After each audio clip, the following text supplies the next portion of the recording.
সাপ দেখলে মানুষ মনে করে এটা ধ্বংসন করবে, মানুষ মারা যাবে। সাপ চেনে না বলে সাপ কিন্তু মেরে ফেলায়। কিন্তু মানুষ যদি সাপ চিনতো, সাপের যে উপকারিতা কী মনে করেন? সাপও থাকতে হবে, মানুষকেও বাঁচতে হবে। এবং সরকারিভাবে যেটা বলছে অ্যান্টিভেনাম তো অ্যাভেলেবেল আছে, কিন্তু আমরা অ্যান্টিভেনাম নেওয়ার জন্য হাসপাতালে যাই না। আজকে আমাদের জন্য শুভ দিন। আমরা বিবিসিএফ এর নতুন কমিটি ওকে ফাইন। সম্মানিত সুধী, আজকে আমরা এখানে মূলত আমার একটি সংগঠন আছে চলনবিল জীববৈচিত্র্য রক্ষা কমিটি, এটার আমি প্রতিষ্ঠাতা সাধারণ সম্পাদক। গার্ডেন প্লাস আমার একটা সংগঠন আছে কলঙ্ক কিছু সামনের কি এটা সামনের পথে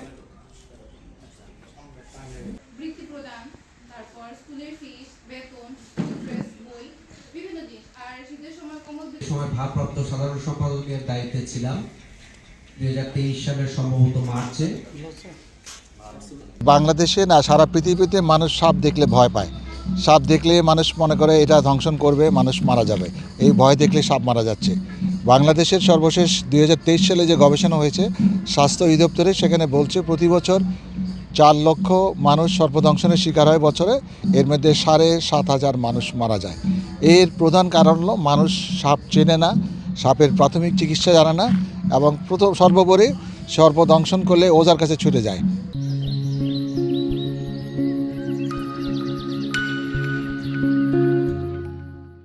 হাসপাতালে যায় না, অ্যান্টিভেনাম চিকিৎসা করে না।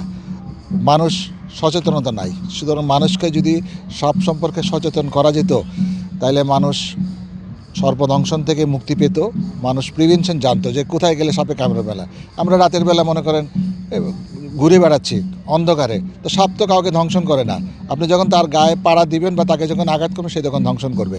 সুতরাং আমরা যদি প্রতিরোধ ব্যবস্থাগুলো জানি, আমরা রাতের বেলা যদি মাটিতে না ঘুমাই, অন্ধকারে না হাঁটি, বিভিন্ন ঝোপ জঙ্গলে হাঁটার সময় সতর্কতা অবলম্বন করি, তাহলে কিন্তু সর্পদংশনের শিকার হবে না।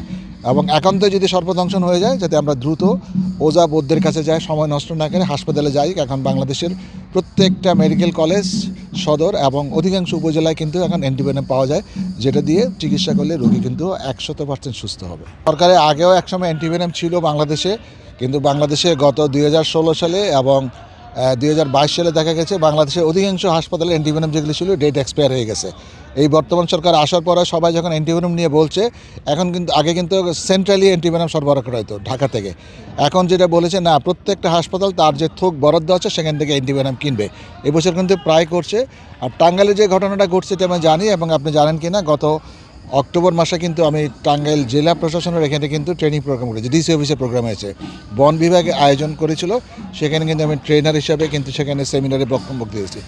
আর এখন যেটা হয়েছে, আসলে সাপের বাসস্থান সংকোচন হয়ে গেছে। আমরা অপরিকল্পিত জমি ভরাট করতেছি, জঙ্গল কেটে ফেলতেছি, জলাশয় ভরাট করতেছি। সুতরাং সাপের যে জায়গা, সেই জায়গাটা নাই। সেই জন্য সে মানুষের কাছে চলে আসছে। সাপের যে খাবার, সে খাবারগুলো নাই। সাপের যে প্রিডেটার, মনে করেন আগে সাপ শত্রু কী ছিল? শিয়াল, বেজি, গুই সাপ, এগুলো তার প্রধান। এগুলো আমরা দেখলে সব মেরে ফেলতেছে। সুতরাং সাপের সংখ্যা বেড়ে যাচ্ছে, অত বাড়ে নাই, কিন্তু এই জন্য আমাদের বাড়িঘরের কাছে চলে আসছে, ইন্টারাকশন হচ্ছে।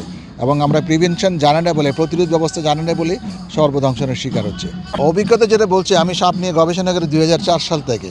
আমি ন্যাশনাল ট্রেনার, সারা বাংলাদেশের ডাক্তারদেরকে ট্রেনিং করাই, স্কুল কলেজে অ্যাওয়ারনেস প্রোগ্রাম করাই, সরকারিভাবে আমি প্রশিক্ষণ প্রদান করি। এটা যেটা হলো একটাই, যে মানুষ সাপ চেনে না বলে সাপ কিন্তু মেরে ফেলায়। কিন্তু মানুষ যদি সাপ চিনতো, সাপের যে উপকারিতা কী মনে করেন? সাপের প্রধান খাবার হলো ইঁদুর।